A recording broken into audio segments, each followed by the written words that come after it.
Yeah, my name is John Thurmond, and I have a big booming voice, so I can hear it like echoing around all over the place here. That'll get better in a minute, I'm sure. Yeah, thank you all for coming. Just as a brief aside, I have to say EMF Camp, this is my third EMF Camp, and it is unequivocally my favorite event in the world. And all of you are awesome for being here, and all of you are awesome for contributing to EMF Camp. So thank you very much. So we're going to dive into something that I know is a controversial topic, and we'll talk about some of the controversy, and I'm going to try to arm you with information regardless of what your view is on the subject, positive, negative, indifferent. The goal here, as I always tell people in my scientific career, when you're giving a scientific talk, it's about making your audience smarter, not making yourself seem smart. So I'm going to try to make you all smarter today, a little bit smarter on what this is all about, what unconventional hydrocarbon production is about, what fracking is about. So regardless of what you want to do with that information, whether you want to protest, whether you want to make sure it's banned, whether you want to shut it down in the world, that is entirely up to you, what you want to do with that information. So why me? Why am I the one up here presenting today? So I just ended last year a 30-year career in the energy industry. I walked away from that to do something new.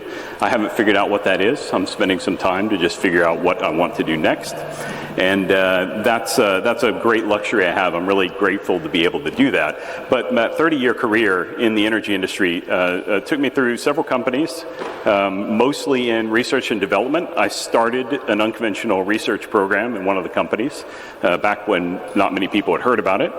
I was a discipline lead for unconventional production in another company, and a lot of technology discovery and development stuff in my career. I've spent a lot of time working with unconventionals and fracking technologies, but I have to say I'm a geologist. I'm not an engineer. I'm going to show you a lot of heavy equipment. I know more about what happens underground than what happens at the surface, which is a lot of what I'm going to spend some time talking about. And I hope I can answer any of your questions at the end, because that's one of the big parts of this. I will also say this is a terrible idea because I'm ending my career, right? And when you want to be known for something, you should stand up and talk about it. So I'm actually standing up and talking about something I don't want to be known for. So that's why it's a terrible idea. And the other thing I would say is that, this subject can be deadly serious to some of you. And there will be some geeking out over heavy equipment. There will be some humor in here. And what I would say is, we all know this survivorship bias meme that you can enjoy or laugh at the overuse of whatever you want without bringing in the horrors of war that prompted that particular thing. We can try to keep it that way, and just remember when I'm trying to be humorous, it's not to make light of the subject, it's just because it's my nature and the way we talk about it. So anyway, let's just dive in. Actually, I'm used to screens behind me, so point in other directions. This is a picture of me out in the oil field. This is out when many of these pictures that you'll see later on were taken out on a frack pad during a frack job, and you're going to see exactly what's going on there. So I'm going to talk about very briefly, what are unconventionals, what is a fracture, and then we'll jump to the pad itself, and I'll take you on a tour of what's really going on a frack pad when that happens. And then I'm going to tell you a couple things about things you shouldn't worry about that maybe you think you should, and things you should worry about that maybe you didn't know about. In how this all works in the unconventional. Then, like I said, I'm going to answer your questions if we have time in here. If not, we'll go to the Q&A tent, and I'm happy to spend as long as anybody wants to answer any questions you have. So, first of all, first subject is what does this mean, unconventionals, and what is a fracture? So, So I'm not going to tell you all about unconventionals, because I can stand up here for hours and talk about that subject, and it would be very boring to about 99% of you. What I will tell you about unconventionals, you know, whatever you want to call it, shale gas, shale oil, is all, you know, any name you want to put on it, just fracking as a term, is the rocks are just tighter. They have less porosity. They have, it's harder to get the oil out of them. The only consequence for you all from that is two things. One, you have to drill a lot more wells to get the oil out. So there's a lot more drilling. The drilling is more intensive. And you can see from this three-dimensional drawing on the left, this is what typical unconventional wells look like. From one point, one pad with multiple wellheads, you drill down into the ground, you then drill horizontally, and then you want to fracture that to maximize your exposure to the rock. That's the only difference between unconventional oil production and regular oil production, is that process. So we're going to talk about that process and show you. To give you an idea of scale, I've made this map on the right, and that is a bit of North Dakota, which is exactly the place we're going to see later on in the talk. So superimposed on that is a map of Ledbury and the EMF site. So you can get a sense of how many wells there are. Here at EMF camp, you know, with this intensity, you would have a couple wells down under your feet, going horizontally at about 10,000 feet, anywhere from 6,000 to 10,000 feet below the ground surface. So on one hand, that feels intense. When you look at this map, it looks like a very intense drilling activity thing, but I actually blew this up right before the talk, and I shouldn't have. I had it at the same scale, but this is a map of coal activity, you know, coal shafts and workings in Stoke-on-Trent, somewhere near Stoke-on-Trent, that I got from the Coal Authority, and there's cities on top of this, and this is much more intensive than what we're talking about here. You know, there's different time, different needs, that sort of thing. But you know, just want to kind of show you that to compare and contrast. So again, the only difference here is that we need a lot more wells and we need to frack them. So what does that mean, a fracture? I love this video because it is such a simple video. What this guy's going to do is get a jar of gelatin, and he's got some like corn syrup in a syringe, and all he's going to do is inject the corn syrup down into the gelatin. And you can see what it does is it radiates outward. And if you might think that this is forming like a blister in here, but it's not. When it's turned to the side, you see it's practically two-dimensional. So this is exactly the process of fracking. You inject water and sand, as we'll see later, down into the ground, and you create effectively a single fracture as like a halo around that well. And that's it. That's what fracking is. That's what making a fracture is. This is fracking in a jar, which is kind of cool. I like that. You know, this is the entire process. And we'll come back to this a couple of times in the talk. So let's go to the pad itself and see what really happens during a frack job. So the pad we're going to go to is in North Dakota, which if any of you have been to North Dakota in your life, I'm sorry. It's you know, the stereotypical flat state in the U.S. is Kansas. North Dakota is way flatter than Kansas. It is flat, covered in wheat fields. It's got its own beauty. Wheat fields, you know, endless wheat fields are kind of beautiful in their own way. But as you can see from the map, it is just an endless pile of wheat fields. Let's grab some water. We're going to go to that pad outlined in red. And you see why I say pad, it's just that. It's just cleared area on the ground. And we're going to go onto that pad and have a look. This is what it looks like a little closer in. And just to point out a couple features, this is a pad now in production. And you can just see maybe the shadows of the pump jacks, and we'll show those in action later. And one of the things you can see here, we're going to go right to this one right here. And you can see there's 3 wells that go down into the ground and go horizontally to the north, 3 wells that go down horizontally to the south. So there's 6 wells on here. So when you see this pad, you can actually see there's 6 wellheads, and it looks like 4 pump jacks on there. There's only 4 pump jacks and 6 wells. So everything here is what you're going to see. So we're going to go onto that pad during the frack job to see what goes on. So from the ground, if I turn one way on the pad and look off in the distance, this is what it looks like. This is beautiful North Dakota, very exciting, flat wheat fields everywhere. North Dakota is filled with Norwegian and Swedish immigrants who are all now wheat farmers and are quite wealthy now that they've been producing oil from the ground underneath their farms for some time. If I turn the other way, this is what it looks like. This is an incredibly intensive activity for a short period of time, and we're going to go into that activity right now. So the best way to describe this activity is a big dance.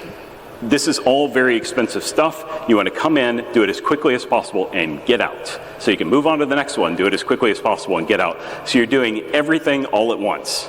So you're working on one well to do the first part, you move to the second well to do the first part, and then you're starting on the first well with the second part, and you're marching along as quickly as possible. It's a lot of equipment, a lot of time. And so what you see here is multiple cranes working. There's some wellheads. There's the first 2 of those 6 wellheads sitting there with what's called frack trees on them. And everything is sensored up like you wouldn't believe. So this is a screen next to one of those wellheads that shows you all the sensors in the wellhead telling you pressure and all the things that are going on inside of it. The astonishing thing is you see on the ground there next to the wellhead, there's all of these look like cables or something. It looks like EMF camp out there with all the cables on the ground. Almost all of those are fiber optic lines. Fiber optic lines absolutely everywhere, even inside the well, as we'll see in a minute. The technique we're going to talk about is what's called plug and perf. I'm not going to throw too much jargon at you, but this is called massive multi-stage fracturing. And what that means is you go down, you drill the well, you start at the end, and you do a fracture. And the fracture is just like that one I showed you. It's going to grow out in effectively an ellipse from the well. And then what you're going to do is pull back, set a plug, do it again, pull back, set a plug, do it again.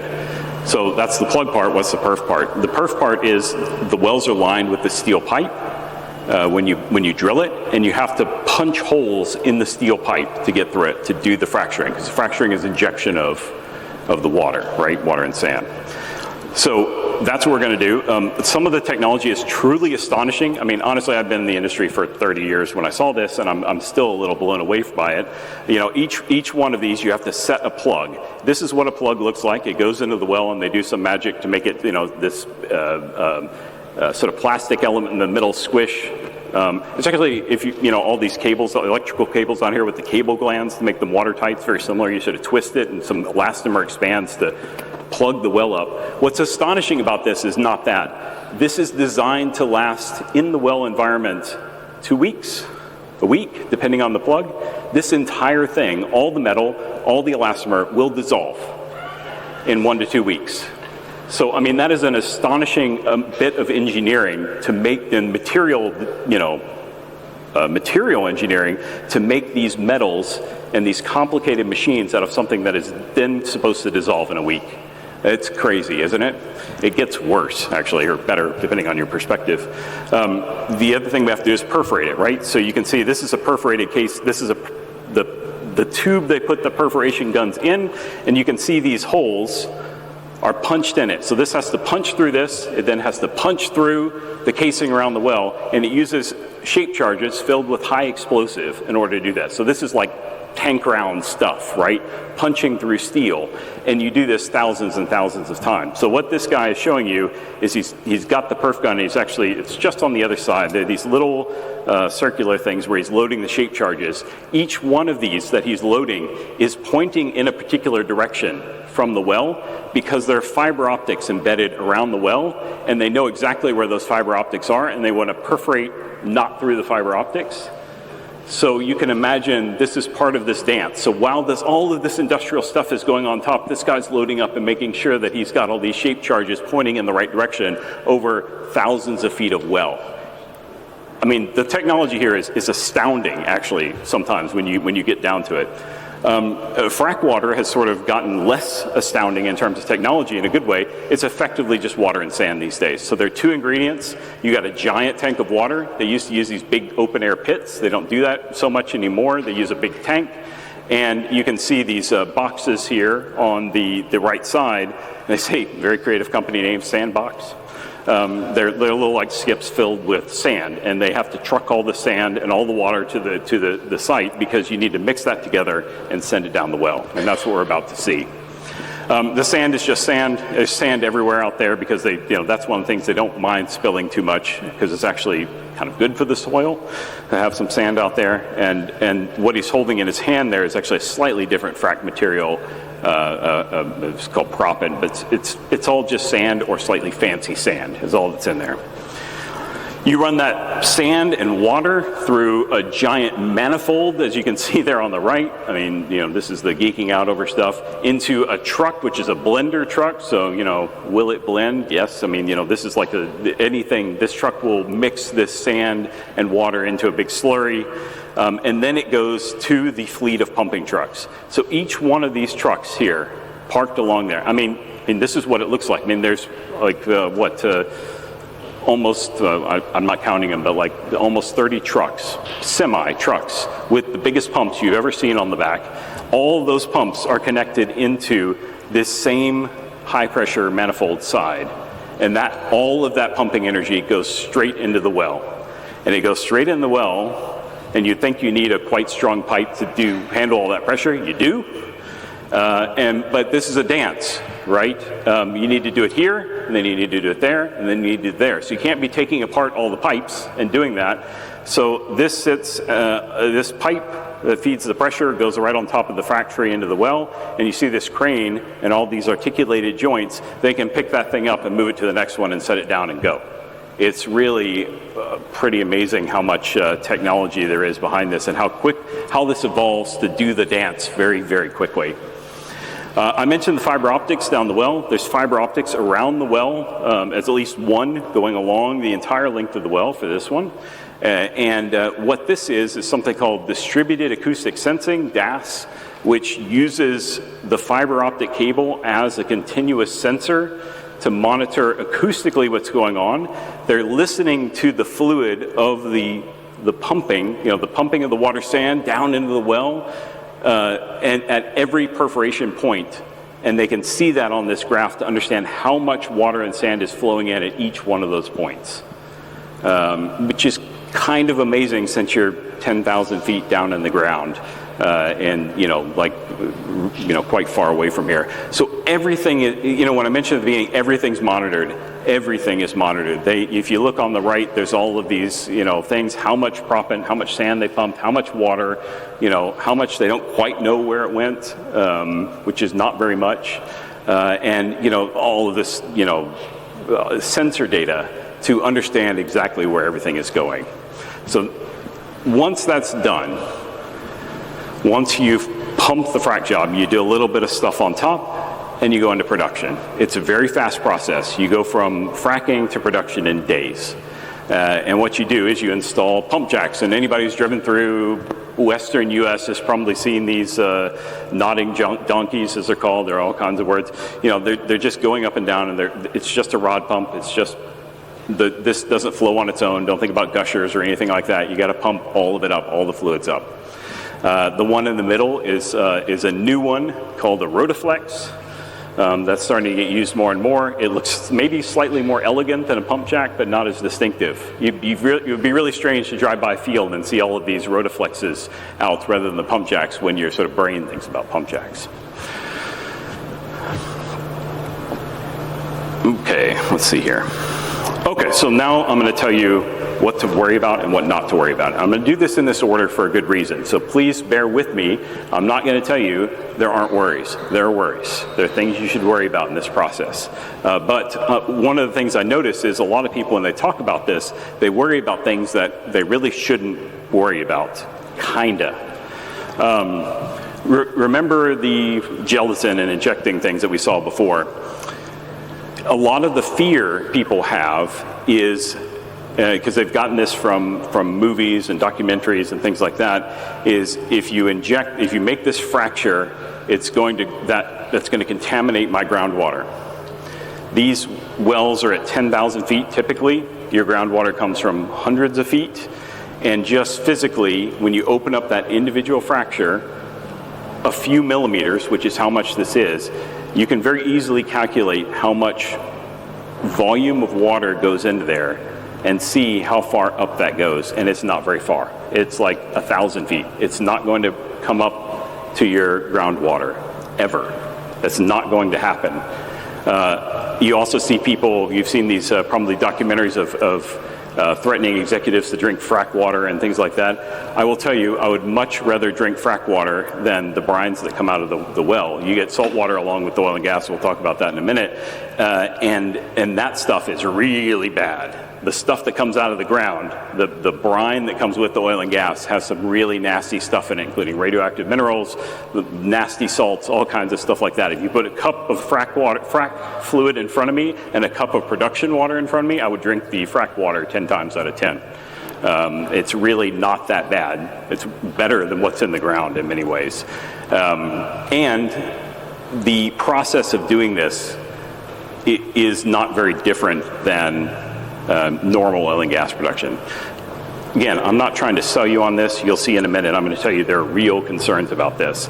And I say the but here because I said fracking will contaminate my water. No, it's not. But there are some caveats to that. Things do go wrong in this process. I'll just make sure that wasn't me. If that happens, it should be a small number, a small percentage of wells. But remember I told you in the beginning, you have to drill so many more wells, right? And so if you're drilling 1,000 wells instead of 10, if you only have a 1% probability of something bad happening, with 10 wells, that's probably not going to happen. If you drill 1,000, it's going to happen 10 times. That's a big difference. So something to be aware of there. So I don't want to say never, because things can definitely go wrong. The other thing people talk about is fracking causing earthquakes. Fracking does cause earthquakes. There is no doubt about that. When you do this process, we monitor it with seismic sensors. You make earthquakes. You make smaller earthquakes. You can make kind of big ones. The biggest one ever recorded was a magnitude 3.6. And just to give you a sense, this picture on the right is from my sister who lives in New Jersey. And if you heard it in the news, New Jersey had an earthquake of magnitude 4.8 a couple months ago, and this is the picture my sister sent me of all the damage she took in the earthquake. The little stuffed pig fell off the shelf onto the floor. You know, a few kilometers from the middle of a magnitude 4.8 earthquake, you notice it. It's scary, but nothing really gets damaged. A 3.8, a 3.6 is less than 10 times that intense, right? These are very small earthquakes. And the other thing people fear a lot is that small earthquakes, can cause a big earthquake. It is not the case. Earthquakes scale with the length of the fault rupture, and you need a very long existing fault in order to do this. Think San Andreas or the coast of Chile in South America and Peru. Those are the places, Alaska. These are the places where you have really long fault lines, and they can have absolutely massive earthquakes. For example, in the UK, you don't have any of those long active fault lines. There's nothing you can do to trigger a giant earthquake by injecting a little fluid in the ground. But, remember, in the last slide I had a but. I've got a big but here, and this is where we get into the worries. So the worries in this process. Remember I said, when you produce oil or gas, you also get water. You get that nasty brine that I was unwilling to drink. You have nasty, yucky water, often with a little oil in it, radioactive minerals, all these nasty salts. You need to get rid of it. How do they get rid of it? They drill a well, and they inject it down. Right? Now we're back to our injection of juice, into the gelatin thing again. I told you that process was very okay, because you're going to go in and inject some, and that fracture is not going to grow very far, right? What if I took that and I kept injecting and kept injecting and kept injecting and kept injecting? What do you think is going to happen? The fracture is going to get bigger and bigger and bigger and bigger and bigger. And eventually you can do things like break through and contaminate groundwater. You can also create bigger earthquakes that way. The biggest earthquake from disposal injection has been a magnitude 5.8 earthquake, not a magnitude 3.6. That's into the realm of concern. If we had a magnitude earthquake 5.8 here, you would have a lot of damage.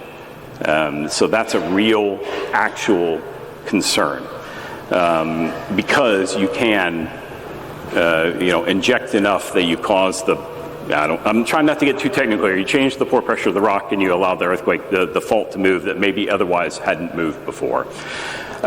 It's easily fixed by regulation, right? You just tell the people who are drilling these injector wells that they don't keep injecting water until the pressure gets to a certain point, how long you can inject, all of those kinds of questions. But here in the UK, has it fixed all the issues with disposing of sewage into waterways to have good regulation around that?